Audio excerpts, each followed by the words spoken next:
एक, जयशंकर प्रसाद का जन्म कब हुआ था? ए 1889 ई। 2, जयशंकर प्रसाद का जन्म कहाँ हुआ था? बी, काशी।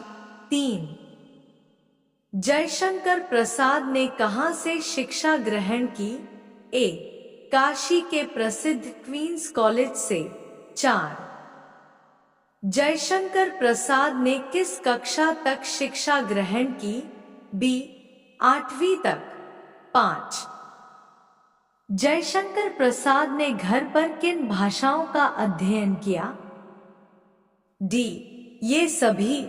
6, जयशंकर प्रसाद किस प्रवृत्ति के कवि थे?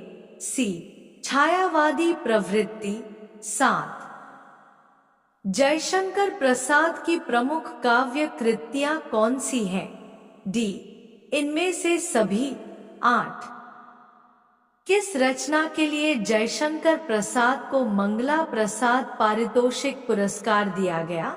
सी, कामायनी।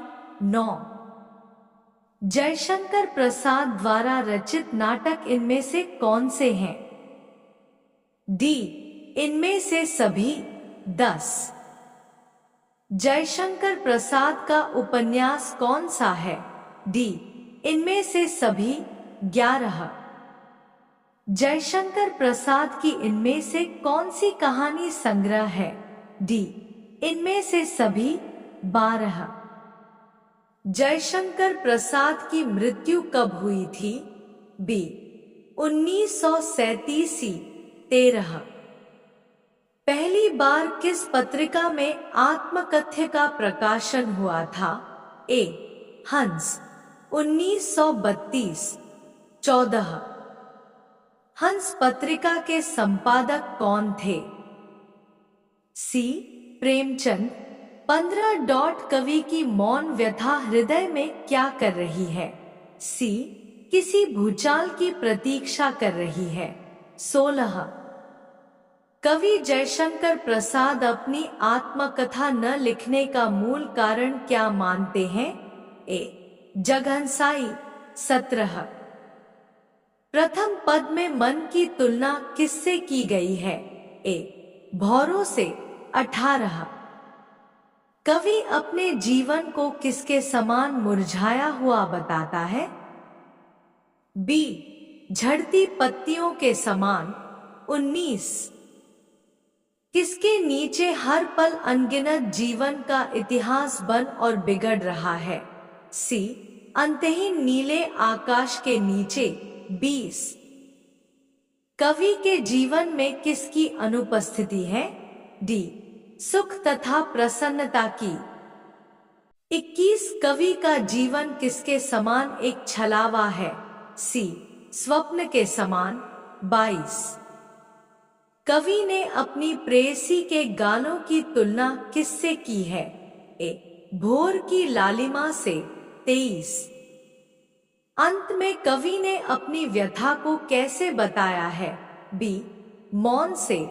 24, आत्मकथ्य कविता की प्रवृत्ति कैसी है? सी, छायावादी। 25, आत्मकथ्य किस कवि की कविता है? सी, जयशंकर प्रसाद। 26, जयशंकर प्रसाद ने घर पर किसकी शिक्षा प्राप्त की?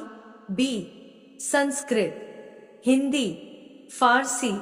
27, जयशंकर प्रसाद किस काव्य विधा के कवि थे? बी, छायावादी।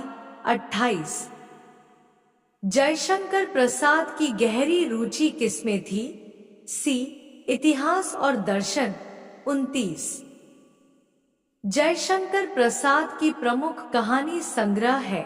ए, आकाशदीप, आंधी। 30, जयशंकर प्रसाद का प्रमुख उपन्यास कौन सा नहीं है? ए, गबन, गीतिका। 31, आत्मकथ्य कविता में मधुप का प्रयोग कवि ने किसके लिए किया है? बी, अपने मन के लिए। 32, पत्तियों का मुरझाना किस ओर संकेत करता है? सी, मन में उत्पन्न दुख और आनंद के भावों के मिट जाने की ओर। 33 कवि ने असंख्य जीवन इतिहास किसे कहा है? ए, मानव मन में उत्पन्न विचार। 34, विडंबना में छिपा अर्थ बताइए। बी, निराशा और उपहास दोनों।